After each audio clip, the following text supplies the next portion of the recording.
AP Congress నేతలు ఇవాళ governor ను మర్యాదపూర్వకంగా కలుసుకున్నారు. దేశ రాజధాని ఢిల్లీలో రాహుల్ గాంధీపై జరిగిన దాడితో పాటు కాంగ్రెస్ కార్యాలయంపై జరిగిన ముట్టడి దాడుల ఉదాంతాన్ని గవర్నర్ దృష్టికి తీసుకువెళ్లినట్లుగా నేతలు తెలిపారు. ప్రతిపక్ష నేతలపై పార్టీ ఆఫీస్ పై జరుగుతున్న దాడులు ప్రజాస్వామ్యానికి గొడ్డలి పట్టని ఆవేదన వ్యక్తం చేశారు. ఈ దాడులకు పాల్పడిన వారిపై కఠిన చర్యలు తీసుకునేలా ప్రభుత్వానికి ఆదేశాలు జారీ చేయాలి అన్నారు. రాష్ట్రంలో శాంతి భద్రతలను కాపాడేలా చొరవ చూపాలని కాంగ్రెస్ ప్రతినిధి బృందం గవర్నర్ కు విజ్ఞప్తి చేసింది. కాంగ్రెస్ పార్టీ ముఖ్య నాయకులు కొద్దిసేపటి క్రితమే ఆంధ్రప్రదేశ్ గవర్నర్ కలిశారు. గవర్నర్ కలిసి లోక్ భవన్ బయటకు వచ్చారు. ప్రస్తుతం మనతో పాటు ఉన్నారు.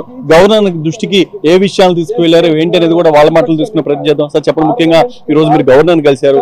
గవర్నర్ దృష్టికి ఏ విషయాలు తీసుకువెళ్లారు? రెండు అంశాలు. గౌరవ ఆంధ్రప్రదేశ్ గవర్నర్ గారిని ఈ రోజు లోక్ భవన్ లో కలవడం జరిగింది. వాళ్ళు కూడా సానుకూలంగా స్పందించారు. ఏంటంటే ప్రధానమైన అంశం 27వ తారీఖు నాడు సాయంత్రం రాహుల్ గాంధీ, ప్రియాంక గాంధీ, ఖర్గే గారు, దాదాపు 50 మంది కాంగ్రెస్ అగ్ర నాయకులు, లోక్సభ సభ్యులు ప్రధానమంత్రి ఇంటి ముందు మెరుపు నిరసన వ్యక్తం చేశారు. ఎందుకు మెరుపు నిరసన వ్యక్తం చేశారు? పార్లమెంట్ సమావేశాలు ప్రారంభమై వర్షాకాల సమావేశాలు 2 రోజులు అవుతున్నా కూడా ప్రధాన అంశం నీటి అంశం చేర్చకుండా, దీని గురించి మాట్లాడకుండా లాఠీ చార్జీ చేస్తే ప్రధానమంత్రి మౌనంగా ఉన్నాడు. ఏంటి అంటే రాహుల్ గాంధీ గారిని కొట్టి, చుట్టూ మీదబడి కొట్టి, ముఖ్యమట కనూరెప్పల మీద రక్తం వచ్చేటట్టు జరిగేది. మగ పోలీసులు ప్రియాంక గాంధీని ఎలా పడితే అలా హ్యాండిల్ చేశారు. దానికి అక్రమ అరెస్టుకి నిరసనగా ఈ రోజు ఇక్కడికి వచ్చి మేము ప్రొటెక్షన్ వ్యక్తం చేశాం.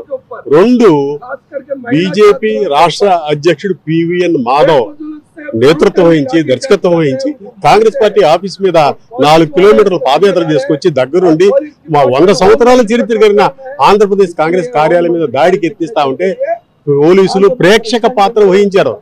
వాళ్ళు నిలువరించలా, మా వాళ్ళు చెదరగొట్టి వాళ్ళు రావడానికి మార్గం సుగమం చేశారు అని చెప్పి గౌరవ గవర్నర్ గారికి మేము మనవి చేయటం జరిగింది.